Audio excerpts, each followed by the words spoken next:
Porque hay cosas que están en la norma, ¿no? Pero también tienen que entenderse cuál era el motivo de por qué está, ¿no? Y en ese contexto tiene que entenderse. Y a veces se pierde, porque el contexto es la protección de la salud, es el acceso, ¿no? Entonces, si yo leo algo en el reglamento que está allí, pero va en contra del acceso o de la protección de la salud, entonces estoy leyendo mal, porque lo que está en el reglamento estaría yendo contra el principio de para qué se hizo el reglamento, ¿no? Hay algo que se llama la debida motivación, ¿no? O sea, cada cosa que está en un reglamento debe estar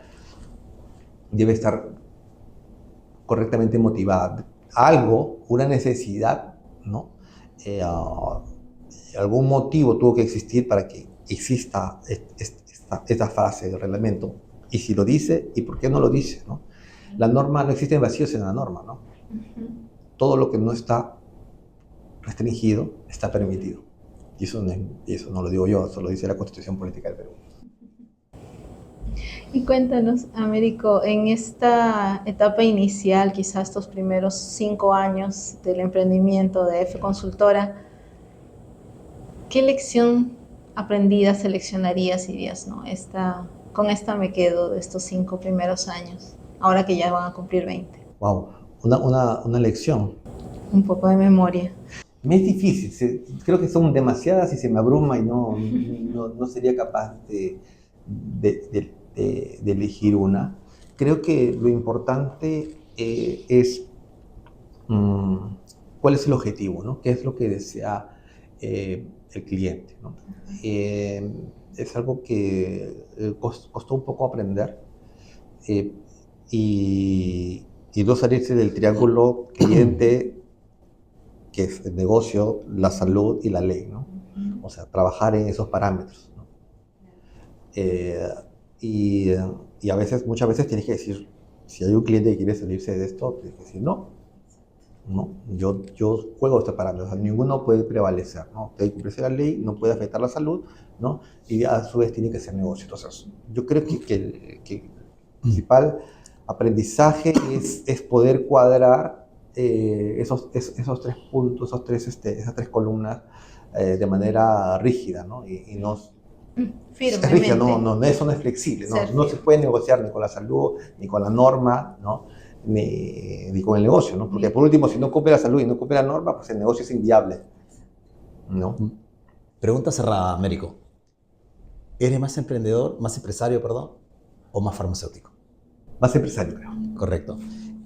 Y sobre esa respuesta que tú me estás dando, ¿cuál ha sido tu primer o tu mayor desafío y cómo lo superaste como emprendedor, como empresario? ¿Qué es lo más difícil que de repente te ha tocado superar a lo largo de tu historia como empresario?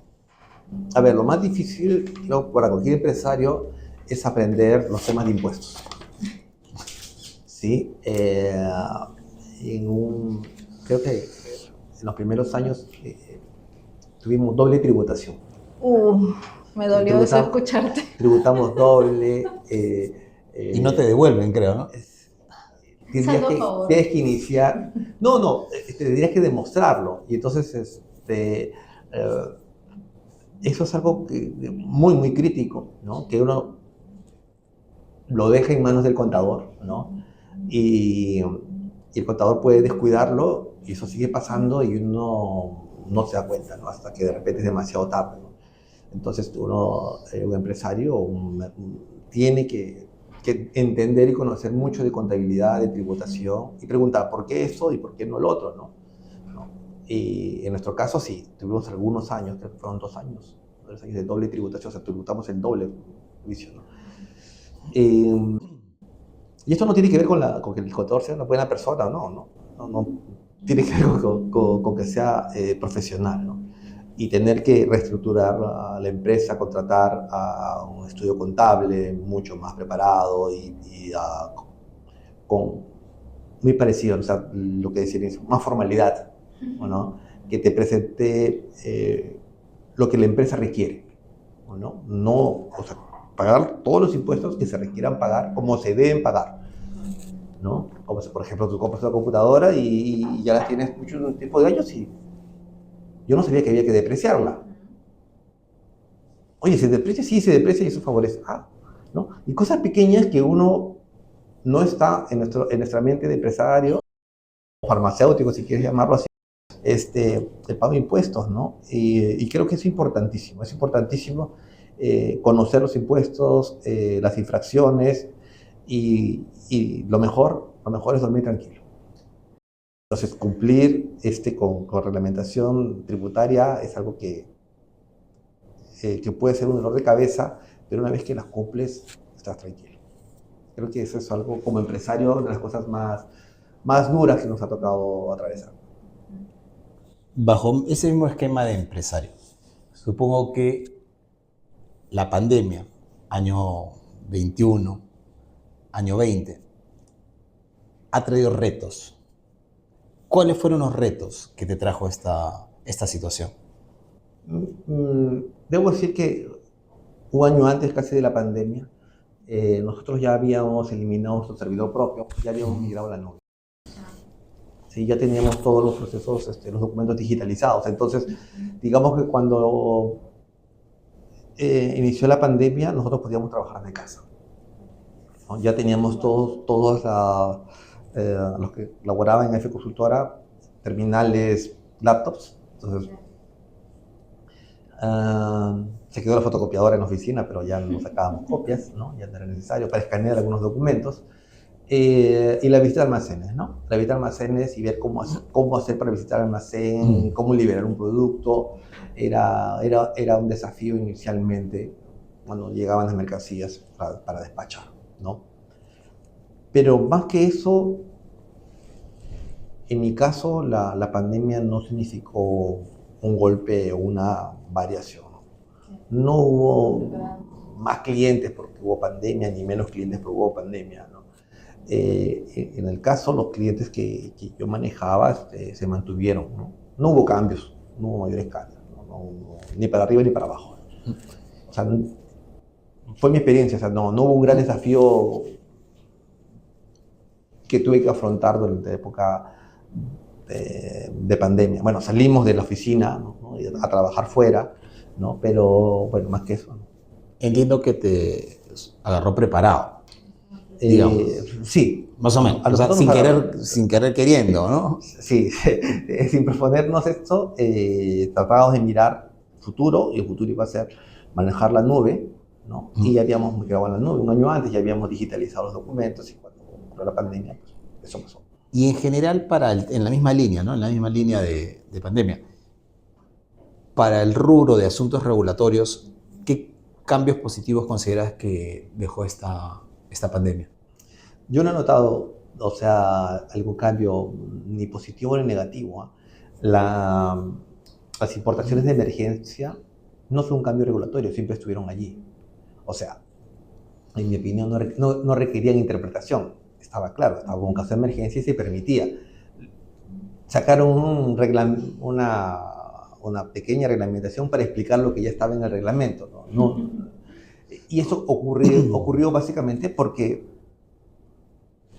eran unos artículos de emergencia, ¿no?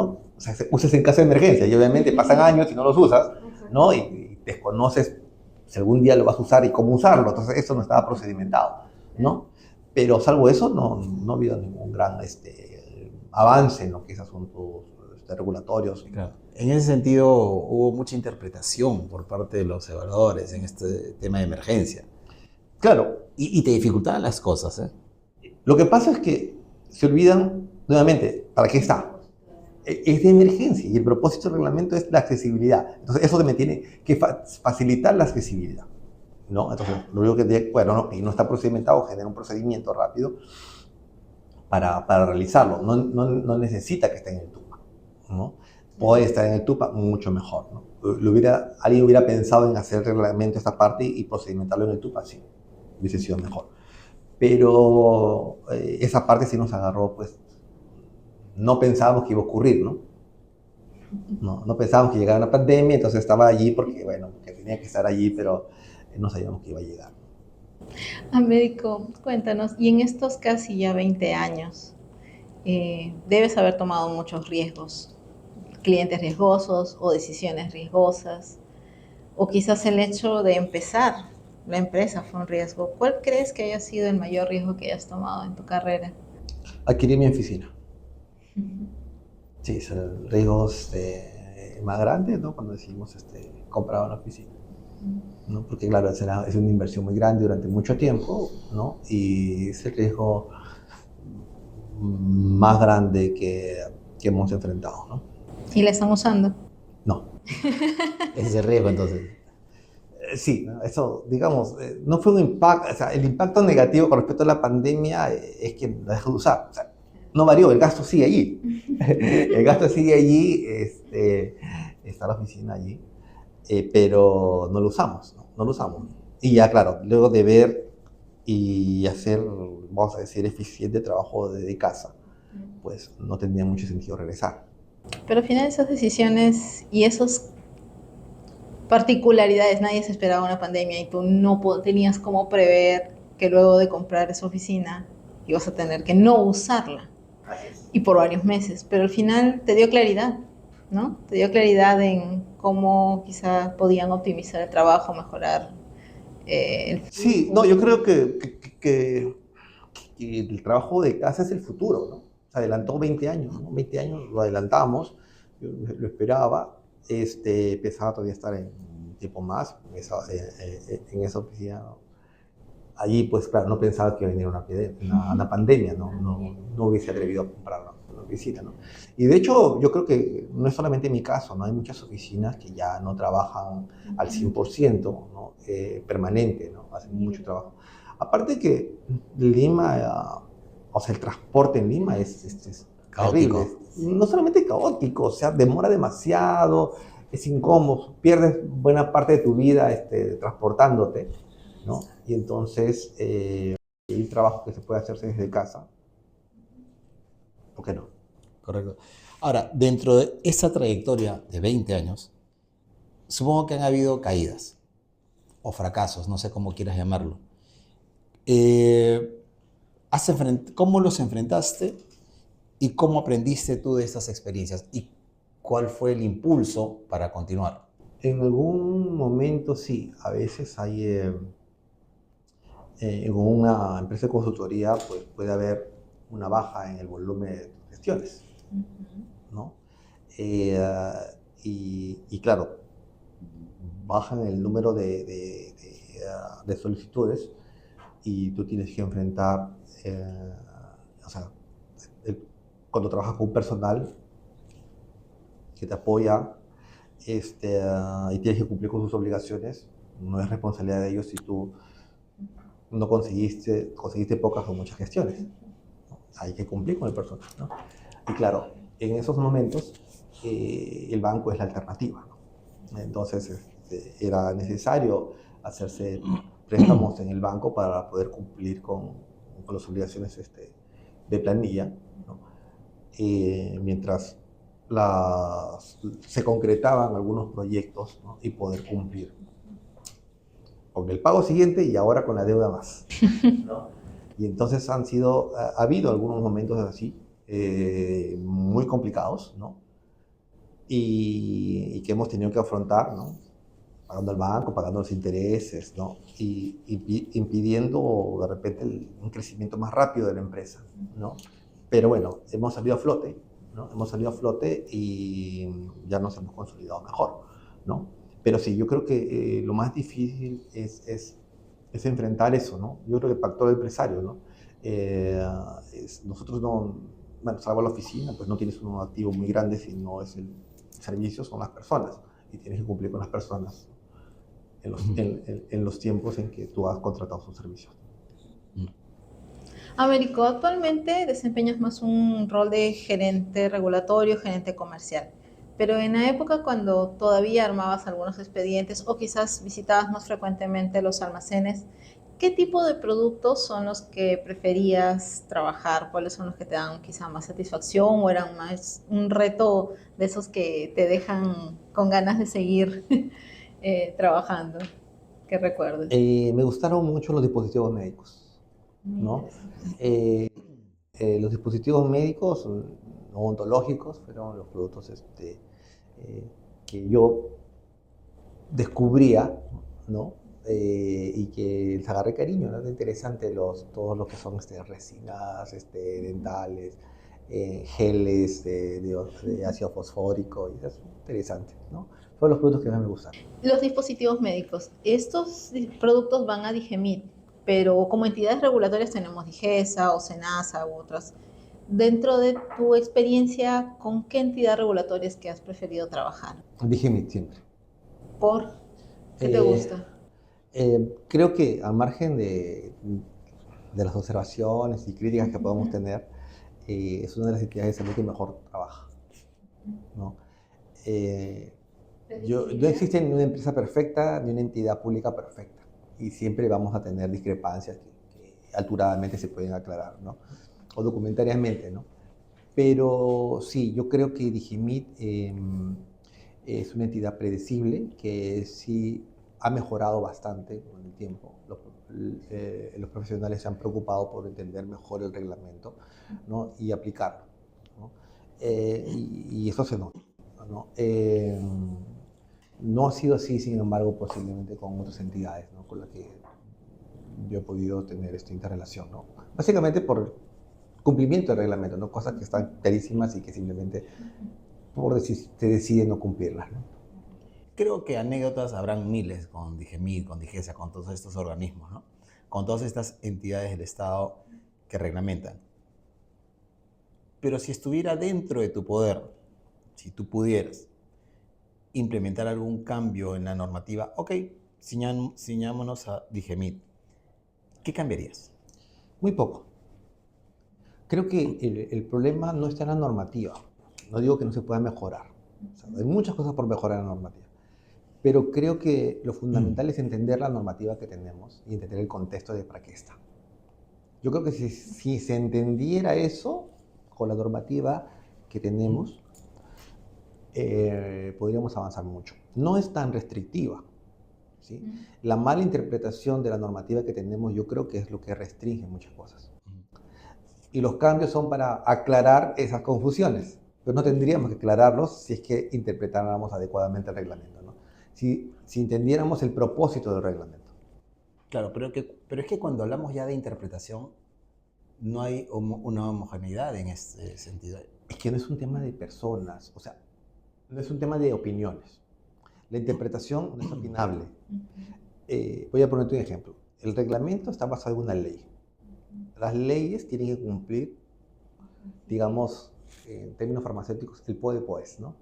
Que es la ley del procedimiento administrativo, que dice cómo debe estar elaborada la ley, cómo tiene que interpretarse cada artículo, ¿no?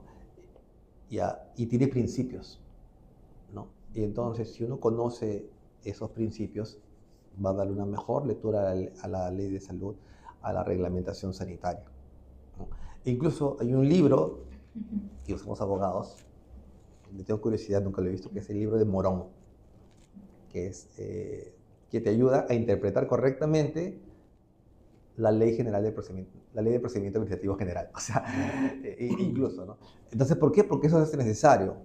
No, el señor Morón, que participó en la elaboración de esta ley, pues dijo, esto colocamos este artículo con este objetivo, ¿no? Y por eso debe interpretarse de esta manera, ¿no? Entonces, creo que antes de cambiar la ley, que si toda ley es perfectible en el mundo, se puede cambiar, es interpretarla correctamente, porque tenemos a veces unas buenas reglamentaciones, ¿no? Que simplemente no se entienden, ¿no? Y se generan barreras que no están escritas, que están en la cabeza de la institución o de un funcionario, ¿no?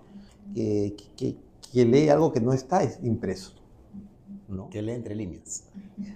No, es una interpretación alejada de lo que es el objetivo, ¿no? O sea, nuestro objetivo desde el lado privado no es enfrentarnos a la Digemid, ni Digemid enfrentarnos a nosotros, ¿no? De hecho, los que estamos del lado privado formal y Digemid estamos del mismo lado, ¿no? Y estamos a favor de cumplir la reglamentación, en contra de la informalidad, en contra de ese mercado de productos falsificados o que hay que combatir, pero que no se combate con esta reglamentación, ¿no? A los falsificadores, adulteradores, no los puede regular, los tienes que combatir. Y la entidad responsable de combatirlos no es la DGMIT, es la policía. ¿Sí? Porque eso es delito. Y los delitos se combaten y tienen pena privativa de la libertad. ¿No? DGMIT regula que todos los formales, quienes queremos cumplir la norma, estemos dentro. Y nosotros que estamos dentro, ver de qué manera debemos cumplir el reglamento, ¿no? Entonces, estamos del mismo lado, ¿no? A veces se pareciera que estamos de lados opuestos, pero no lo es. Y creo que antes de cambiar el reglamento, interpretándolo adecuadamente, pues ya es bastante, hace más del 50% de la diferencia en tiempos, ¿no? En criterios, ¿no? Cada profesional puede tener un criterio particular, pero la interpretación de la ley no es un tema opinable, no es un asunto opinable. Pareciera que sí será, no, pero no es un asunto. Para eso hay otras leyes. Correcto. A ver, Américo, tú eres empresario y tú me podrás dar una mejor visión de lo que te voy a preguntar a continuación. ¿Por qué es importante desde el punto de vista comercial? O sea, me gustaría que nos enfoquemos en el punto de vista comercial. ¿Por qué es importante para las droguerías, laboratorios, etc., contar con un químico farmacéutico como director técnico? Porque muchos empresarios, hago la pregunta porque muchos empresarios ven como una imposición y el trabajo y no valoran el trabajo de un químico farmacéutico. Ok. A ver, sí entiendo esa percepción de muchos empresarios y no tiene que ver con que tengas o que estés patrocinado por un farmacéutico. Creo que ese no es el problema. De hecho, las empresas tienen, vamos a decir, la imposición de presentar sus balances a la SUNAT y que sean firmados por un contador público colegiado. Sin embargo, el mismo empresario no siente eso como una carga, ¿no? ¿Y a qué se debe entonces? Se debe a una mala interpretación del reglamento, ¿no? Con respecto a las droguerías y la responsabilidad del director técnico. De hecho, en una empresa, el pago de impuestos y el correcto pago de impuestos tiene que estar avalado por un contador público, colegiado, que es una especie de notario interno, ¿no? Todas las operaciones de compra y venta de productos farmacéuticos, sanitarios y dispositivos médicos están avalados por un químico farmacéutico. A la hora que sea, esta responsabilidad no tiene un horario, es permanente. Por más que tú pongas 2 horas, 4 horas, 8 horas, la responsabilidad es permanente, como la responsabilidad del representante legal, es permanente. No tiene sentido limitar el trabajo del químico farmacéutico a un número de horas, ni el trabajo de la droguería en un número de horas para controlar que se confunde una droguería con una farmacia. Si tú vas a un médico, quien te atiende es el médico. Profesional, paciente. Si tú vas a un odontólogo, te atiende el odontólogo, no el asistente. Profesional, paciente. Si tú vas a una farmacia, te atiende un farmacéutico, profesional, paciente. Pero tú no vas a una droguería. Las droguerías hacen negocios entre empresas, que a su vez hacen un negocio con una farmacia. No hay una relación profesional-paciente. ¿Sí? No se requiere que el profesional esté en el momento del acto de la compra-venta, como si en la compra-venta de un servicio médico, odontológico o farmacéutico. ¿Sí?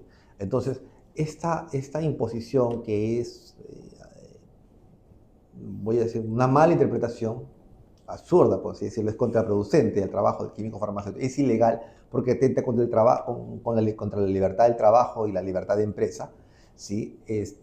No contribuye en beneficio de la profesión farmacéutica ni en beneficio de las droguerías, ¿no? Y es una mala interpretación del reglamento. De hecho, se corrigió esa mala interpretación en la 021, en el anterior reglamento de establecimientos, y ahora está nuevamente, pero está de una manera tácita y interpretado correctamente, debe aplicarse a los establecimientos farmacéuticos, llámese farmacias y boticas. Y como la lógica nos indica, según el principio de razonabilidad, no es aplicable a las droguerías. Por lo tanto, no necesitaría cambiar la norma. Diría, razonablemente, no aplica esto para droguería. Sin embargo, pues nos lo aplica. Y este es un problema de la percepción del trabajo del químico farmacéutico de cualquier empresario, ¿no? Una cosa es que tú tienes una empresa, tengas una juguería y presentes tus balances tributarios con un contador, y otra es que la norma te diga, no, si tu juguería trabaja de 8 de la mañana a 6 de la tarde, tienes que tener al contador el costadito para ver que tú estés entregando las boletas o hayas llenado bien el IGB. No tiene sentido. Nosotros, ¿cómo veríamos a esa imposición del contador? De la misma manera de que el empresario ve al farmacéutico, que se lo ve en un horario impuesto, ¿no? Que no se requiere, ¿no? De hecho, hay empresas que tienen contadores in-house porque los necesitan, no porque la ley los impone. Y de hecho hay droguerías que tienen más de un farmacéutico, Sí.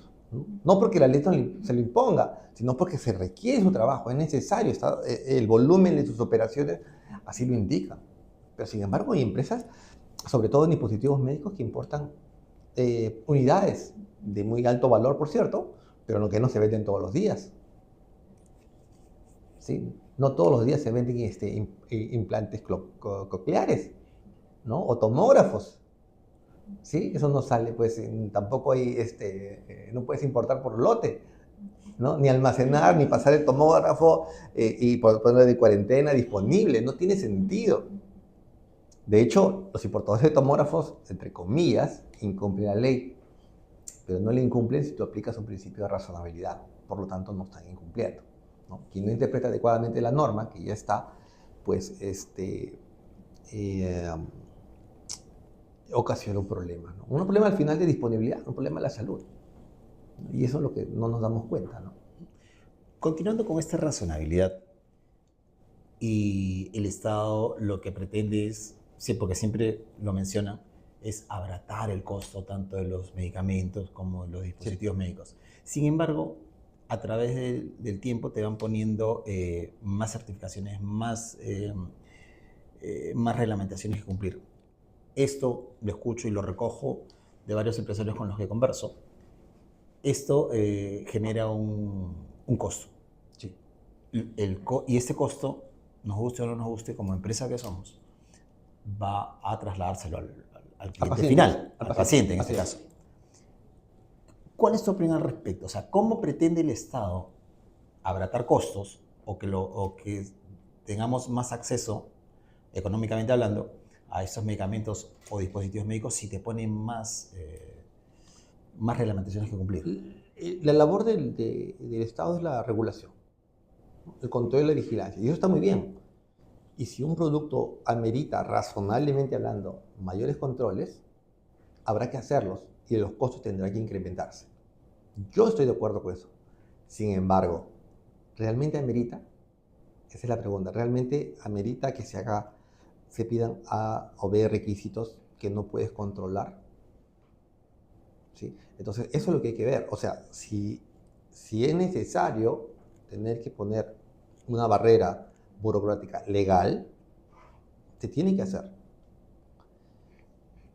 Pero ¿en qué casos? En muchos casos no aplica, ¿no? ¿En qué casos realmente debería aplicar? Entonces, ese razonamiento, ¿no?, en profundidad no se realiza. Porque se hacen intentos, pero no hay una integración en pro de la disponibilidad del acceso al medicamento, al dispositivo médico, entre el Estado y la industria privada formal, ¿no? Y encontrar juntos una solución, ¿no? Yo creo que se han hecho en algunas ocasiones, las veces que ha ocurrido, yo creo que ha tenido una mejor resultado, un mejor resultado cuando se ha podido, se ha permitido exponer los argumentos técnicos al área privada, que porque esto no tendría sentido y porque esto sí, ¿no? Yo creo que la industria privada no está en contra de la reglamentación, no está en contra de los requisitos, está en contra de los requisitos que no cumplen ninguna función, está en contra de los requisitos que no se pueden cumplir, ¿no? Y esa es la oposición, ¿no? Pero la empresa privada no está en contra de los requisitos, no está en contra de las barreras burocráticas, voy a decir legales, sino estamos en contra de las barreras burocráticas ilegales, aquellas que no se pueden cumplir, aquellas que atentan contra el comercio, a que no logran, no están pensadas para cubrir el objetivo, ¿sí? Estamos en contra, digo, estamos también, me considero, estoy en contra de esas barreras burocráticas ilegales, y la cual hay muchas, unas que están plasmadas en el reglamento, sí, y otras, pero la gran mayoría no están plasmadas en la reglamentación, están plasmadas en el ejercicio de reglamentación, ¿no?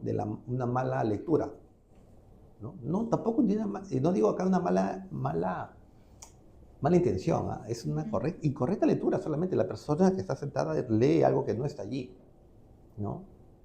Y lo lee de repente inapropiadamente porque no conoce los principios de la ley de procedimiento administrativo ni cómo debe interpretarse, ¿no? Yo creo que por ahí va el asunto. O sea, antes de cambiar algo, yo capacitaría, ¿no?, en estos principios, ¿no? ¿Y para qué hacemos esto, ¿no? ¿Cuál es el objetivo? Mencionas justamente capacitación para interpretación de la norma, pero nosotros también requerimos de mucha capacitación muchas veces. Y como profesionales nos ha tocado participar en varias etapas del lanzamiento de un producto. No solo en la parte regulatoria, que es el registro sanitario, sino también muchas veces el proceso de importación, ¿no? ¿Crees que es importante que un farmacéutico regulatorio conozca sobre la regulación de importaciones? Sí, o sea, es importante que conozcamos las regulaciones, ¿no? Y con la limitación de que no podemos conocerlo todo ni saberlo todo, ¿no? Pero sí tener una noción de qué es lo que implica la reglamentación. La reglamentación de importación tampoco lo que corresponde a las mercancías restringidas del tipo sanitario tampoco es muy grande. Es una regulación pequeña, ¿no? Y es muy ágil y muy práctica. O sea, tiene pocas restricciones. Tiene, en mi opinión, las necesarias, ¿no? Entonces, sí conozco que se exceden en la información que uno brinda a la agencia de aduanas, ¿no? Cuando no se requiere. O sea, no digo que no se pueda dar, pero no se requiere, ¿no? Por si acaso pone más información. Sí, sí, ¿no? Y luego la costumbre se hace, pues, norma, ¿no? ¿No? O lo que está acostumbrado el vista de aduanas a pedir cuando la norma no lo exige, ¿no? ¿Cuál es tu injerencia, ¿no? ¿Y para qué está? ¿No? Porque para algo está aduana y para eso está el Ministerio de Salud. Cada uno tiene una labor distinta, ¿no? Y hay mecanismos legales para realizar el control. Entonces, para yo poder enfrentar un control, tengo que conocer ese reglamento para ver si realmente la barrera que me están colocando es legal o ilegal. Y justamente en el tema de aduanas, hace poco Digemid abrió una oficina. ¿Qué impacto crees que va a tener esto? ¿Crees que de algún modo va a agilizar? Siempre ha habido un representante del Ministerio de Salud de DGMID en aduana, ¿no? No sé si tenía o no tenía oficina, ¿no? Pero